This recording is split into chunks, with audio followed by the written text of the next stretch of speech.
What's going on, guys? Welcome back to Season 6 of NHL 23 Edmonton Oilers Franchise Mode Series. As always, guys, I appreciate the support on these videos. If you wouldn't mind leaving a thumbs up, it really helps me out. As you guys can see here, we're currently 5-1 the preseason. McDavid there's got 8 points in 6 games. Now, if you guys missed the last episode, huge spoiler warning as McDavid finally got his Stanley Cup. Right there, Edmonton Oilers 2026-2027 Stanley Cup champs.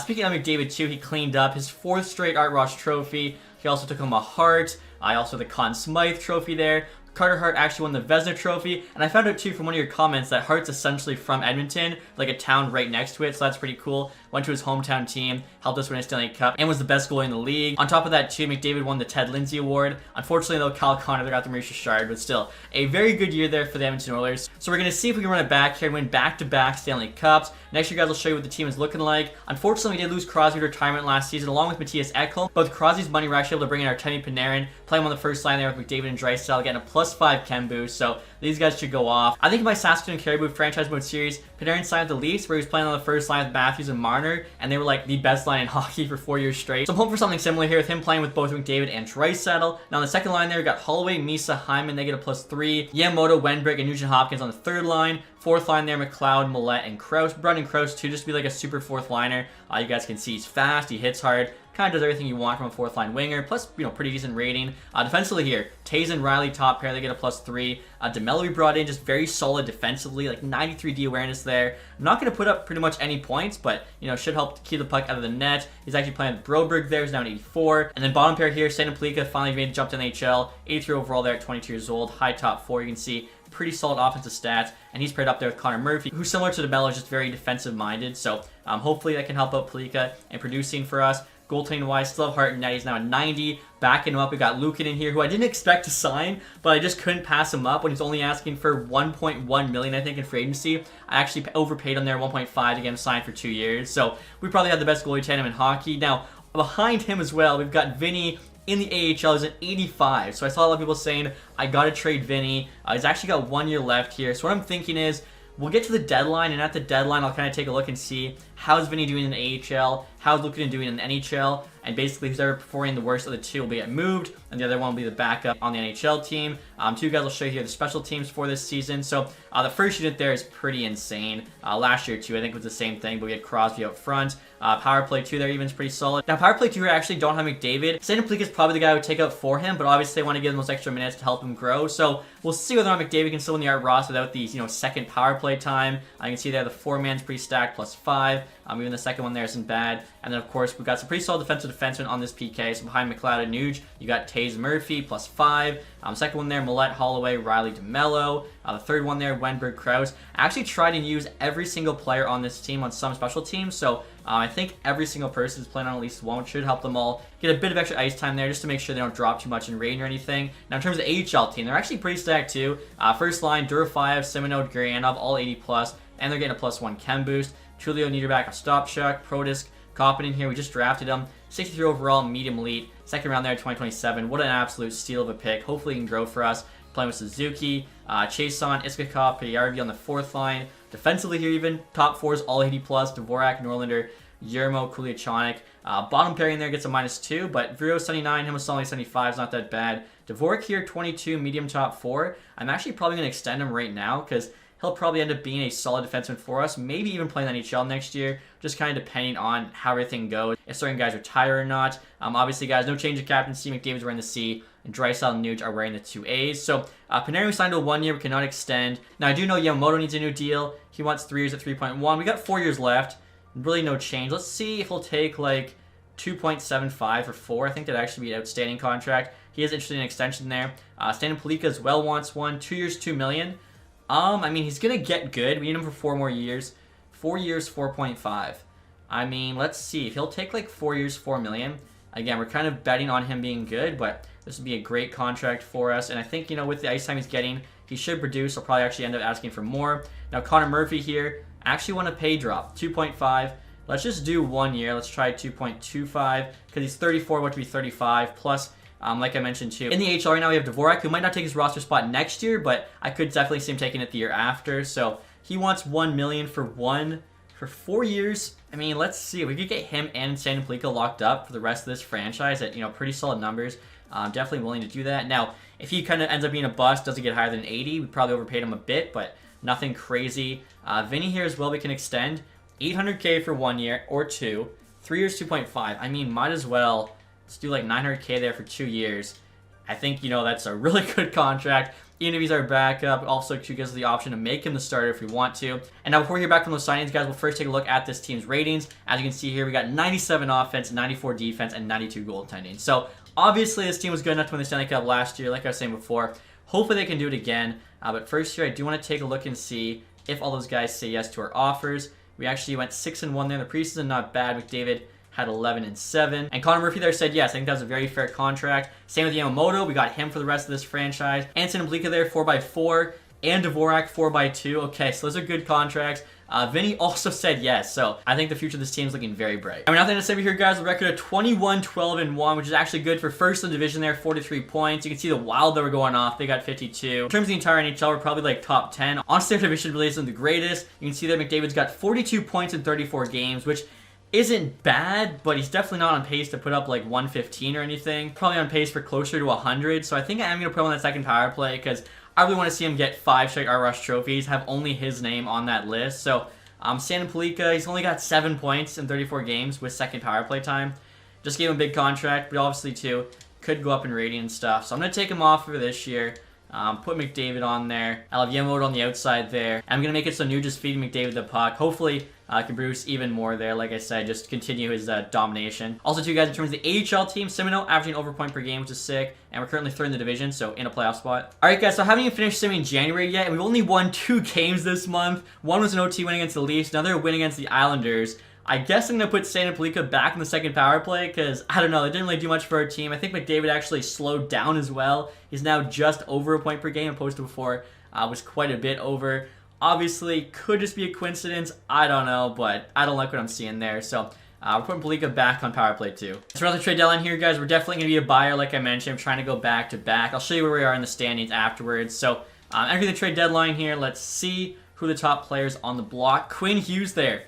Just signed with Vegas. Did not want to sign with us. 6 years left. 12.3 million. Will Smith there, still unsigned by the Coyotes. I was actually looking at him last summer, but he just costs too much money. Vince Dunn there making 8.3 for 2 more years. Bo Horvat on the Islanders. Farabee, Norris, Delandria, McCann, Velarde, Buchnevich. Okay, so some kind of new names here. Quinn Hughes, like I said, definitely a surprise after signing that big contract. I do actually want to show you guys. People are asking me, what is Luukkonen's value with that really good contract? You can see almost equal to Vinny, even though he's 6 years older there, and only 2 overall higher. So clearly, like, his contract is a pretty big deal. Now, let's see. Vinny, under 900 save percentage in the AHL. Not ideal. 2.74 goals against. Hot 4D in front of him are all 80 overall, which is really good for the AHL. Luukkonen only 8 games played, but he's got a 9.14 and a 2.6. I'm wondering if he'll drop in rating just because he hasn't played enough games. I'm not really sure how that works. Hart there, 908, 2.8. Honestly, I expect him to have better numbers than that, being 90 overall and having, you know, pretty good D in front of him. So I guess in terms of these 2 goalies, we'll just trade whoever a team wants more. I mean, Vinny, what's his poise at? Still only 67. Below 900 on that stacked AHL team is definitely a little bit concerning for me. And like Luukkonen and Hart, 28 and 29. We need them for 4 more years. They're still going to be like their early 30s when this thing ends. We could literally rock them for the rest of this, or it could be the AHL starter. He's actually got really solid numbers in, you know, 16 games there. Pretty small sample size, but still not bad at all. So yeah, I think Vinny's the guy we're going to ship out. Now, who do we want to get? Kind of could go for anything. I feel like our team's really good. So basically just looking for like a team where, I mean, could even try and make a crazy trade for Smith. I guess I should look and see how Panarin's doing to decide whether or not we want to bring him back next year. Okay, I mean, currently having a very solid season. He's got 75 points in 60 games. Not bad at all. All right, guys. So next year, I'm trying to make a big-time trade. The Dallas Stars for Ty Delandria. 1 year left at $6 million on the block. Have them retaining 50%. You guys can see here he's got 15 goals and 27 assists so far this year. Really good two-way forward. 92 D awareness, 92 stick check. Not the fastest player, but solid physical as well. 5-star there. 92 strength, body check, aggressiveness. The shot's really not that great. I honestly think his shot hasn't grown at all since like the very first season when he was like a 79 overall, because I'm pretty sure that's why I made his shot. The puck skills though have gone up. You can see they're 5-star as well. So looks to be a solid player. Basically, going to be an upgrade on Wenberg here, who's an 82 overall. So He's 5 overall better, plus he's got better defensive stats to play on that PK. I'm throwing in Vinny here because you guys said I should trade him before his value drops for playing the AHL, which I'm not sure if it will. I do know, like, for the next roster, I got to boost his poise because 67, way too low. So with Dellandrea, trying to get back a second and a fourth for Vinny and Wenberg. Let's see what the stars say here. Trades rejected. Okay. I mean, I think we got to get at least the second back. Let's see about now. Trades rejected. Wow. Okay. I mean, the second isn't on the block, to be fair. What about, would they do like 4, 5, 6? Just get a haul of picks back? They got to give us at least one pick back. Come on. No way. Quite close to fair value, though, at the 4. So we're looking at Dellandrea and a 5th. Never mind, they said no to the 5th. We're looking at Dellandrea and a 6th for Vinny and Wenberg. And now they say yes. Okay, so hopefully Dellandrea is like a big part of a playoff run here. Obviously, he's going to be playing 3C. Plus, he's probably going to be playing the first PK unit. I think it's either going to be him and Nuge or him and McLeod. So, should be like a big addition to this team. Alright, guys, so the trade deadline is now complete. I just made that one trade for Dellandrea. Like I said, should be a big boost to the team. And there's actually only one other trade made after that. Just some picks there swapping between Buffalo and Calgary. Jonathan Berggren goes to the Columbus Blue Jackets. So that kind of hurts to see. Krasov to the Sabres. Larson to the Canucks. Isaac Howard to the Red Wings for Filip Zadina. Interesting trade. I would actually not mind that. Shane Pinto to the Preds. Brock Nelson to the Ducks. Justin Wolf there to the Avalanche. Interesting. They get a good young goalie. Plus Igor Sharangovich. Dylan Dubé to the Capitals. Keegan Kolesar to the Blues. Cam York to the Coyotes.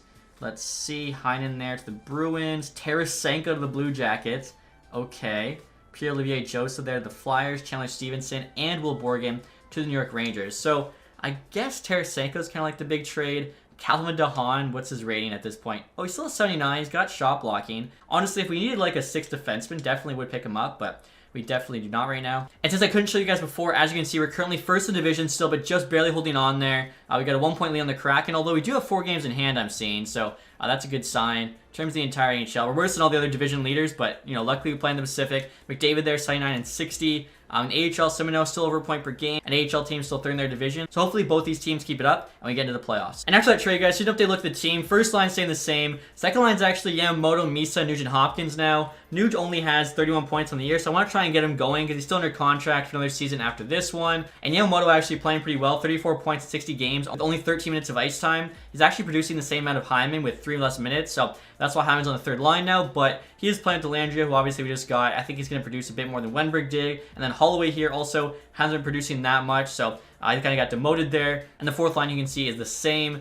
Defensively too, same players, but we actually changed it up. Murphy, Stan, and Palika is actually the second pair now, with Broberg, DeMello on the bottom pair. Reason being, DeMello, Broberg, both -4. Stan Palika was a +10, Murphy a +17, so they've both been playing better. They actually get a +1 on that second pairing, so give Stan Palika extra minutes. They've been playing better. They earned it. Why not? Goaltending wise, of course, no change there. And then in terms of like the power play, I actually do have McDavid back on power play too, just to try and, you know, get him enough points so to win 5 straight at Ross's. Especially to bring in Dellandrea. I don't think McDavid's on the PKs anymore, so he might lose some minutes because of that. So kind of supplementing it that way. You can see that first PK unit, Dellandrea, Nuge, Taves, and Murphy should be able to shut down, you know, most of their team's top lines. Dellandrea as well is first on the 3-man. So obviously we're asking for a lot from him, but we paid a big price. So hopefully he can do well for us in the playoffs. AHL-wise, no change to the forwards or the defense, but of course in net now, our starting goalie is Caden Orr, who, like I mentioned, a 9.26 and a 1.91 is pretty insane numbers, even with only 16 games played. He's also got 13 wins in those 16 games, so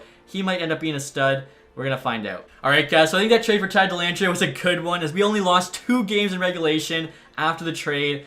Fourth last game of the year to the Ducks, as well as that game to the Blues. And before that game against the Blues, we actually picked up points in 11 straight games. So the team finished very, very strong here. As you can see, first in the division with 109 points. We actually passed the Wild, who had been above us all year, who finished with 106. We're above the Sabres there.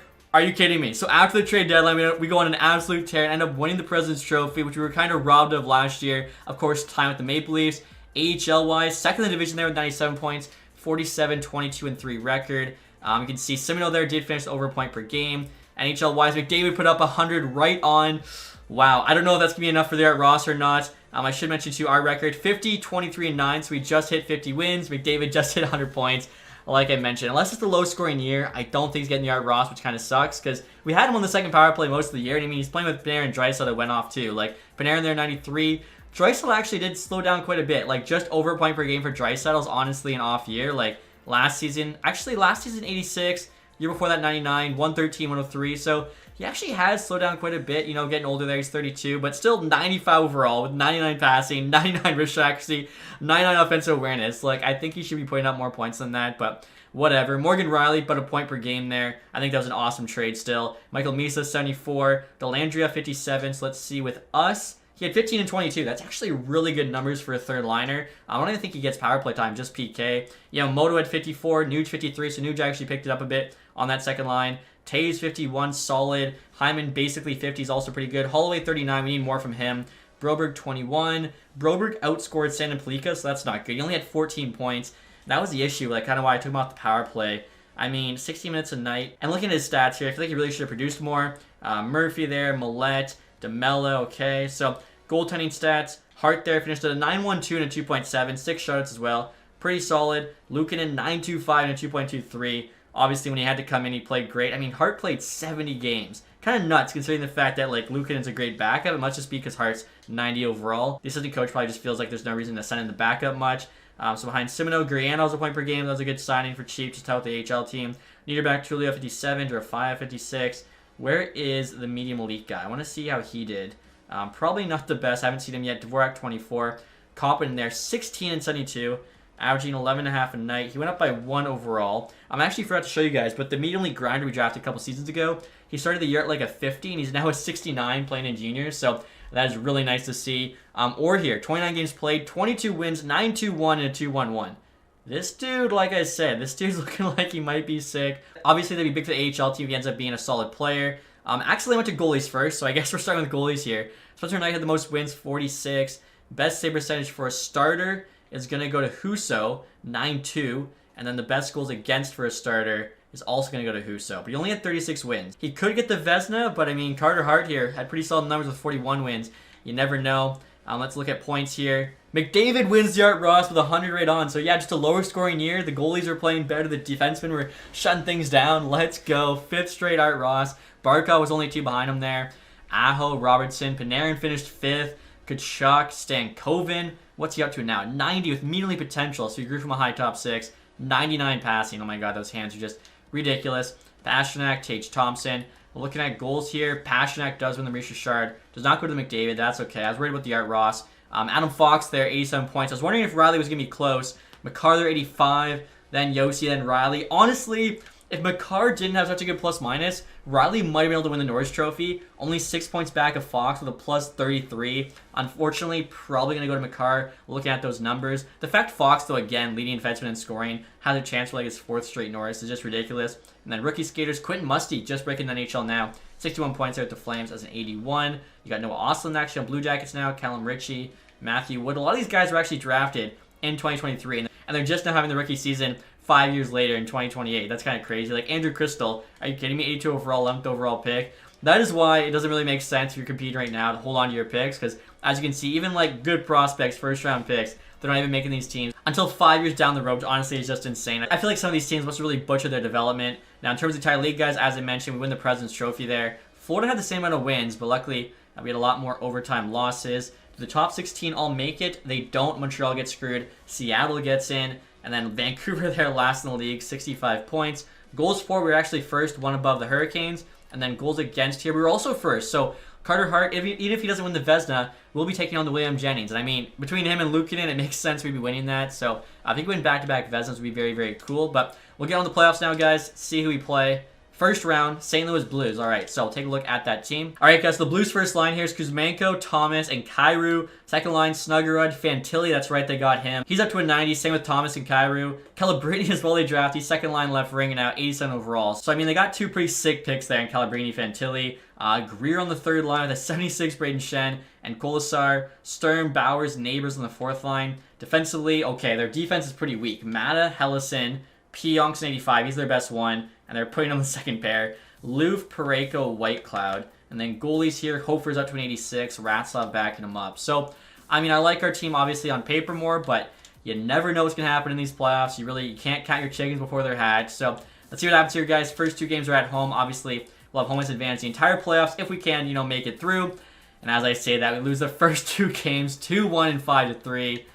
Don't get swept. Don't get swept. Don't get swept. 2-1 loss. What is happening? We win the President's Trophy. We're the defending Stanley Cup champions. We have the Art Ross winner, potential Vezina Trophy winner. And is this St. Louis Blues team with that defense really going to sweep us? They don't. Okay, so we win game 4. I'm not too confident that we're going to win 4 straight on them here. Okay, we have a chance to tie this series up.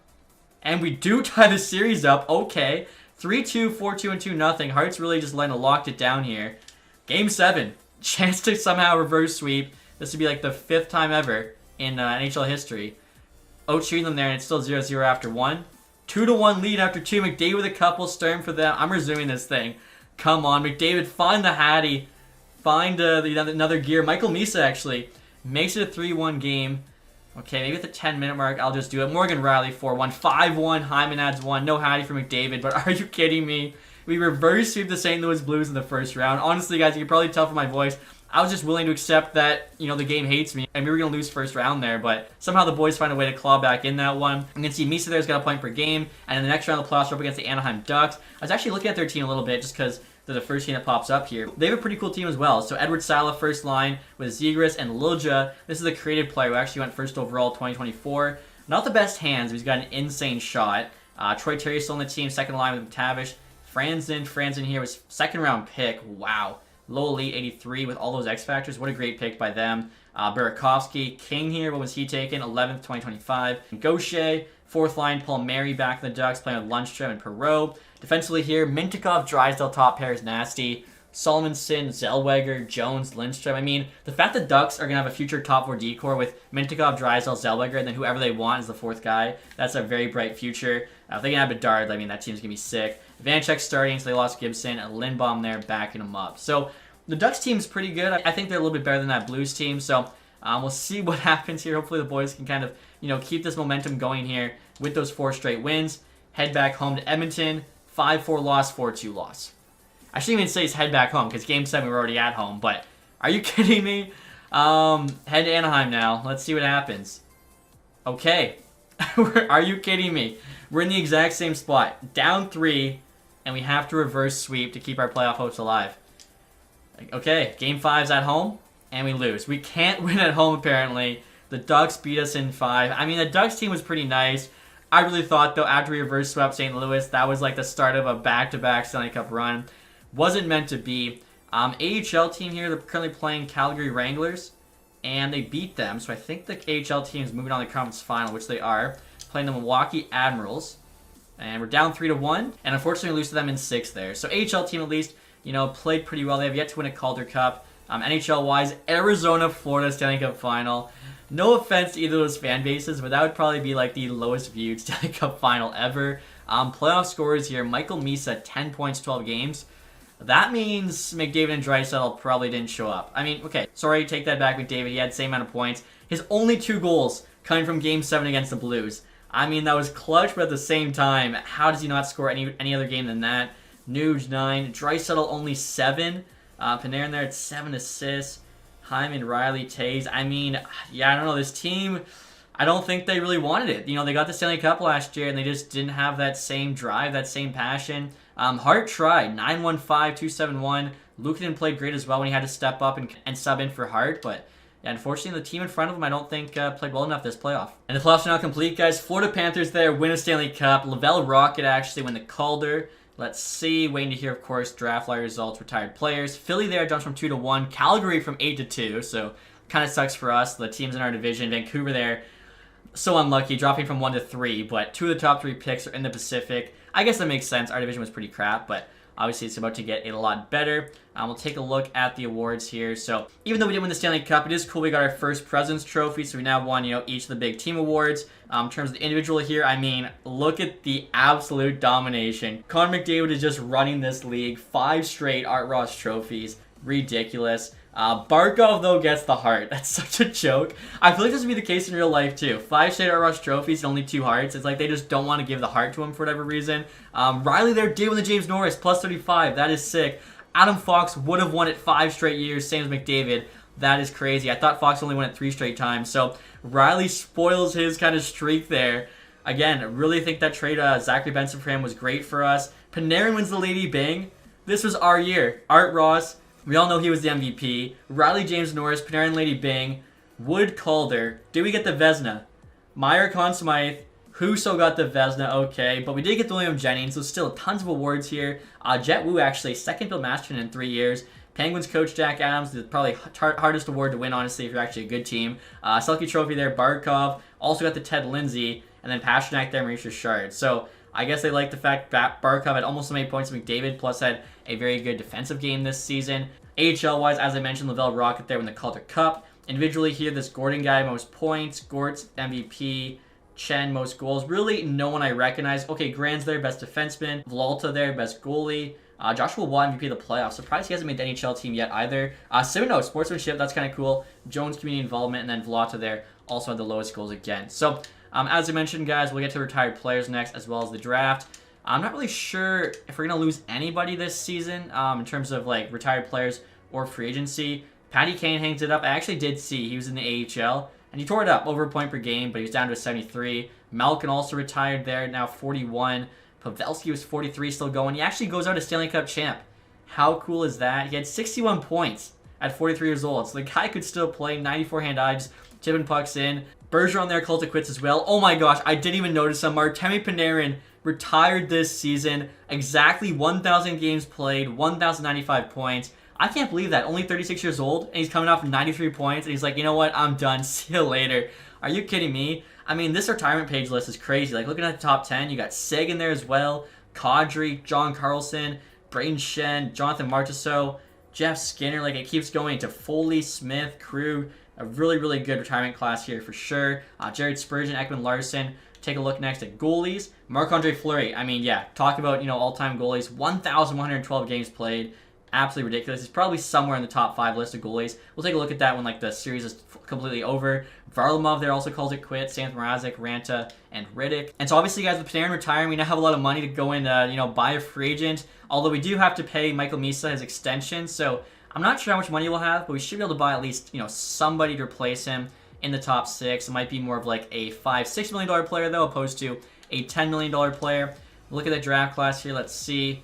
Looks to just be 5 medium elites at the top, just your standard. Taking a look at the gems. Okay, we got a guaranteed medium top 6 at 40. This guy could be medium elite. Defenseman going in the second round. Low top 6.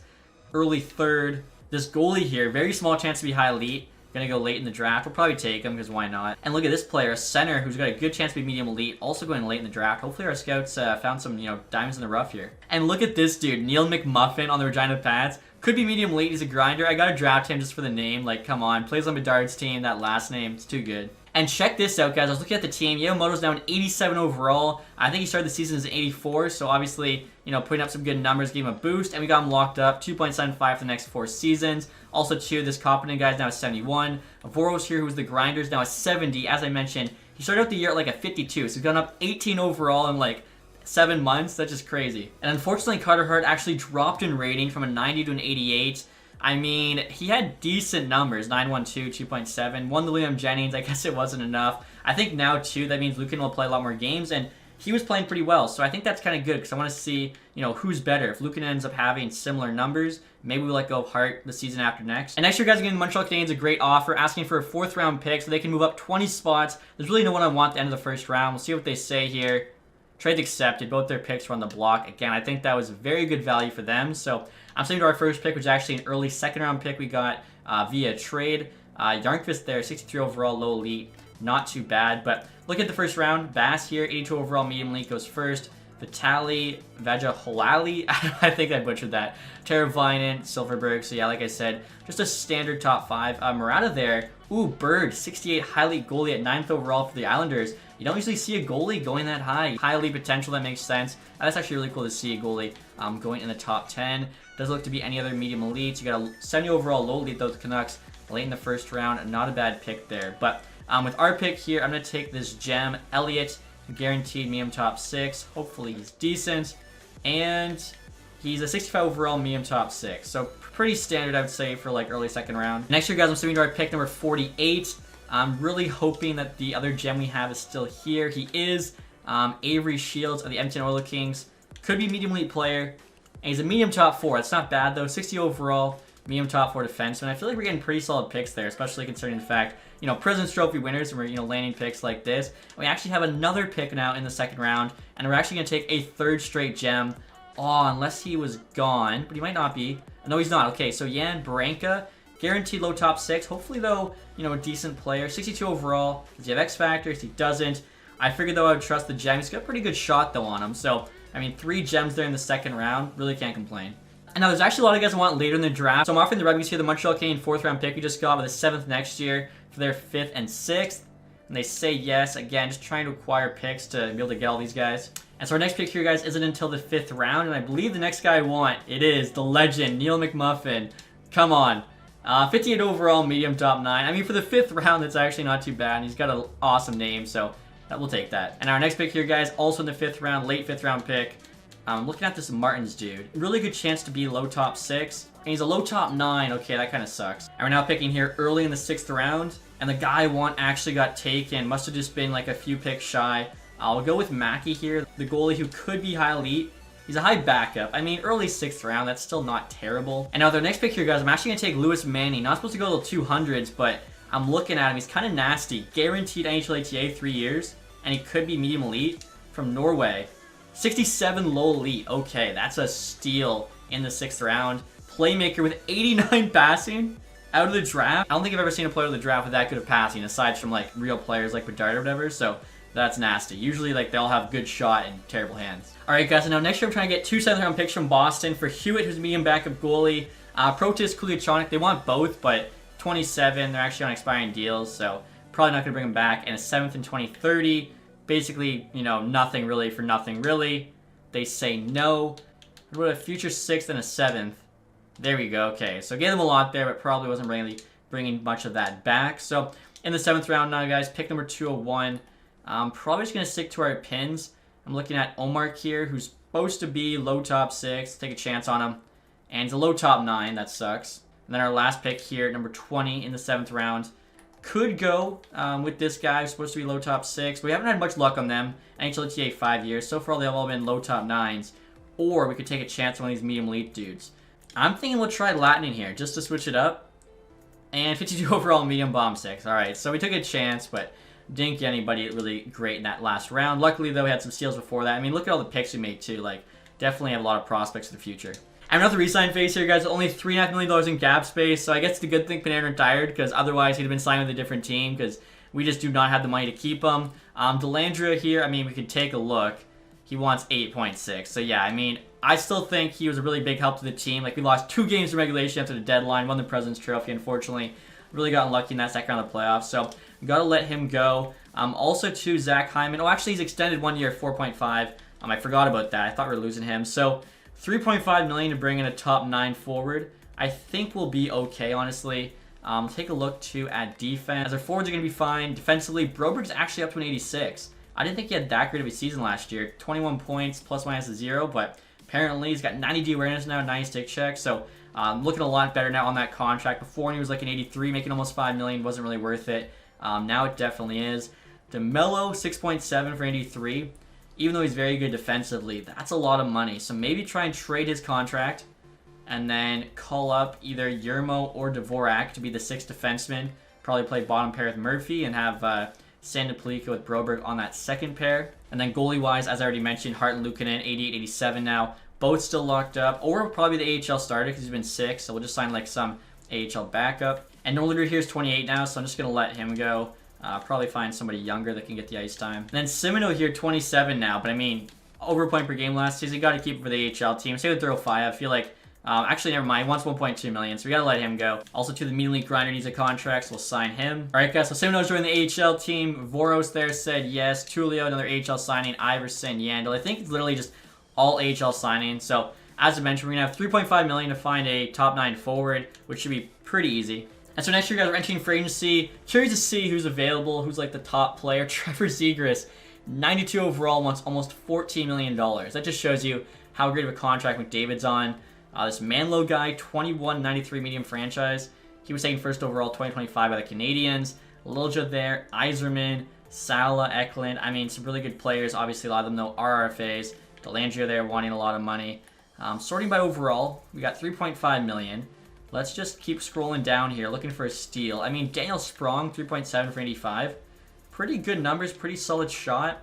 He could be a guy we target. Mason Marchment, 84 overall, 90 D awareness there. Physical's also solid. I mean, he could maybe be a guy we put on the third line. And looking at goalies here, guys, Freddie Anderson is top goalie, 88 overall. As I mentioned, we do need an AHL backup. Let's see.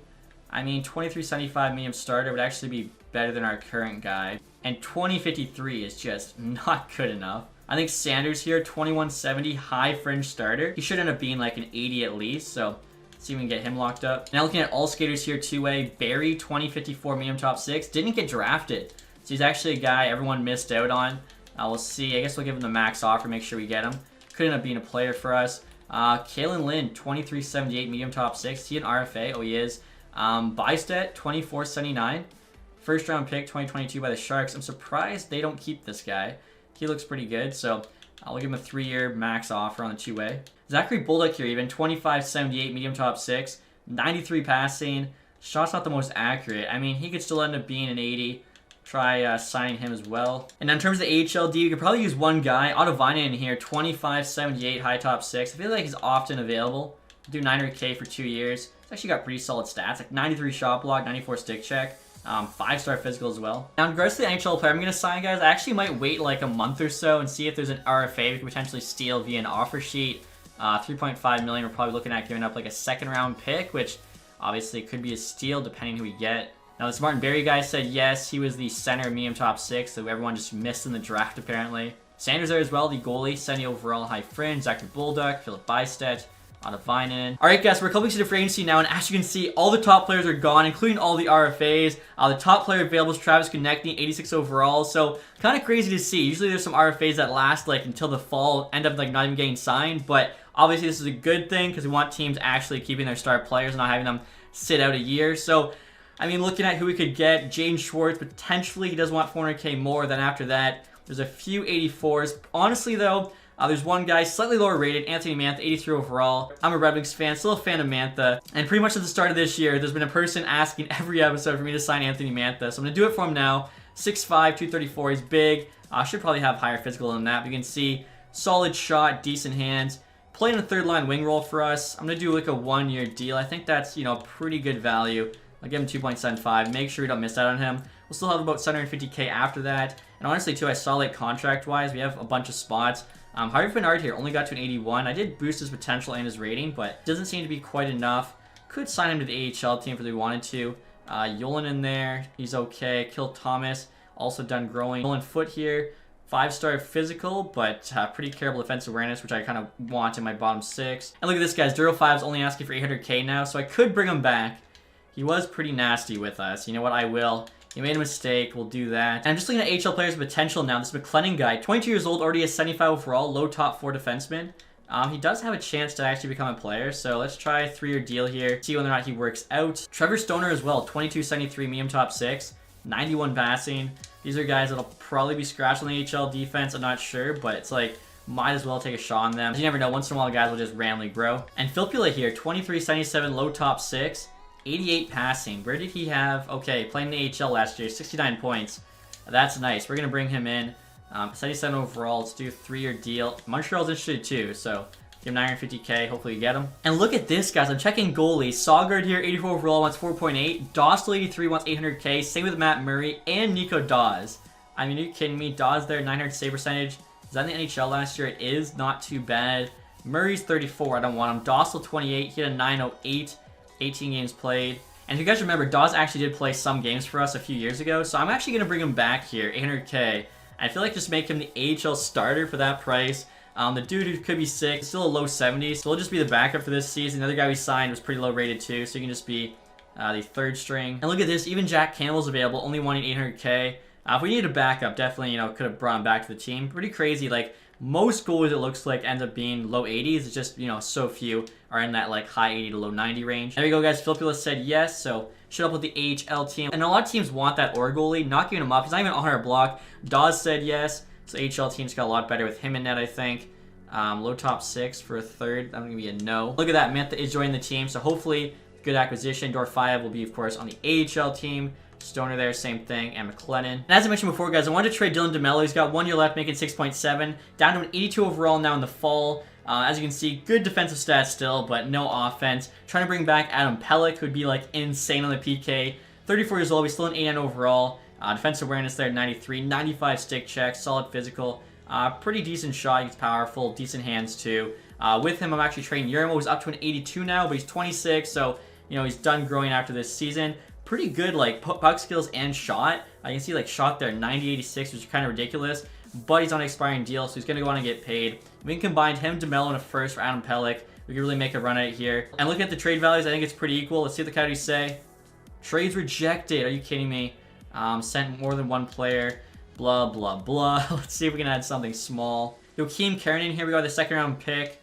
Pretty solid, 1964, medium top 6. We got a lot of players like that. So we'll see if we add them to this trade, whether or not they'll say yes. I mean, the value's heavily on our side. Pelech's on the block. Wow. So I think they just do not want DeMello's contract. Maybe you can try moving him in a different trade. All right, guys, so I'm looking to just dump DeMello's contract onto the Islanders. Basically, the Coyotes don't want him. And since I don't think they'll retain 50% on Pelech, we just got to clear cap. Get back a 4th round pick. Islanders here are a seller, tons of cap space, and they actually want DeMello. They say yes to this trade. Okay, so we don't really get back the most value for him, but this allows us to get a trade done for Pelech. Definitely worth it. Alright guys, so we essentially just exchanged DeMello for Dawes. I know we just signed Dawes. I was planning on him being the AHL starter, but I see they want him. And Orr's actually up to a 78 now. Roll there, minus starting goalie. So I want to make sure like the computers actually play him, which they might otherwise not do. Let's see now the Coyotes say yes to this offer. The value's still on our side. Trade is rejected. Value on the table is too far off. That's crazy to me. I mean, he is a very good player. A lot of second rounder next season. And there we go. Okay, so a bit of a blockbuster, but we bring in a great defensive defenseman. And one thing I didn't realize until the end of the summer, guys, was I actually need to sign 2 new top 9 forwards, not just one. As we lost Panarin to retirement and then Dellandrea for free agency. For some reason, I kind of forgot about Dellandrea. So right here, trying to make a trade for Brad Lambert to be our 3rd line center. Only 81 overall, but he's got nasty hands there. Playing between Mantha and probably Holloway. I think he can do some damage. Offering up Murphy, who, as I mentioned, we've got a couple extra defensemen, so we definitely can move him. Theodore Niederback there, they want 80 overall. So basically, Lambert's like a slight upgrade on him. And then a 3rd round pick this year's draft. Lambert's on the block, though, so we'll see what they say. Trades rejected. So we'll try doing like a 5th round pick next season as well. And there we go, trade accepted. So, I mean, they get, you know, Connor Murphy, who's still a decent bomb-pairing defenseman. And check this out, guys. After the trade, we still have $5.5 million in cap space. So, definitely could have signed a bigger name free agent this summer than Anthony Mantha, but that's all right. Made a mistake. Still brought in Adam Pelech. And I'm sure we can use that money to bring in somebody big at the deadline. And so I'm now finished making all our moves for next season, guys. Let's see what the team is looking like. Definitely a little bit weaker in terms of the depth. If our bomb 6 steps up, we'll be good for sure. As you can see, we got Draisaitl, McDavid, Hyman back as the first line. I think that was our first line the first couple seasons. Yamamoto there on the second with Misa, Nugent Hopkins. 3rd line there, Holloway, Lambert, and Mantha. 4th line still Krause, Millette, and McLeod. And I gotta say, I'm not sure why Millette's not growing. Like, he's been in the NHL for a few seasons now. Should be at least in the 70s. Defensively here, Adam Pelech, Devin Tays, top pair. Getting a +5 chemistry boost, which is pretty cool because obviously Tays played with Pelech when he's on the Islanders. I'm not sure if they were an actual D pairing or not, but they're looking pretty good on the top pair. Second pairing there, Broberg, Riley. Riley does have roll top too, but he's gonna be on the first power play, so he should still put up a bunch of points. Santa Palika there, Dvorak's the bottom pair. Goaltending wise, Hart starting, Lukin in there backing him up, but really 88-87, basically a tandem. So we'll see how this team does, as I mentioned at the deadline. Probably going to move like Mantha plus, you know, some picks and prospects to bring in a better top 6 forward. AHL wise, Durofayev, Simoneau, and Gurianov, so that first line. We got Tulio, Bystedt, Filipula on the second. I'll stop Chuck Bulldog. This Manning guy we just drafted, 3rd line right wing, 91 passing there. See how he does. 4th line, Chase Sons, playing with the 2 elite players. Competent, 73 medium elite, Voros there, 72 medium elite. So obviously, I think I mentioned before, but AHL performance actually doesn't affect growth, which is really stupid. But basically, unless they're playing the NHL, their growth is simply based on their potential. Defensively here, we got Vero, Stoner, top pair. We just picked up Stoner. Really good puck skills there, 92 passing. Himasalmi, McLennan, second pairing. Iverson, Ottavainen on the bottom. Ottavainen would be higher, but kind of ruins the chemistry. Iverson, we actually got last pick in the first round, 2027. So we'll see how he does. Goaltending wise in the AHL, Orr's now at 78, as I mentioned. He's starting for us. Played on Real last year. Sanders there backing him up. 21-72, high frame. So I feel like both teams look good. Again, you know, could tweak some things, but probably wait till the deadline when it's a bit easier to acquire players. Now, start the season, guys. We've got 96 offense, 96 defense, and 90 goaltending. So, I mean, Team is still pretty solid. Definitely a bit more top heavy, but that's alright. We'll see what happens in the next season. Until then, though, guys, hopefully you enjoyed this one. If you did, leave that thumbs up. If you haven't subscribed yet, hit the sub button down below. And as always, guys, thank you so much for watching. Have a nice day. Goodbye.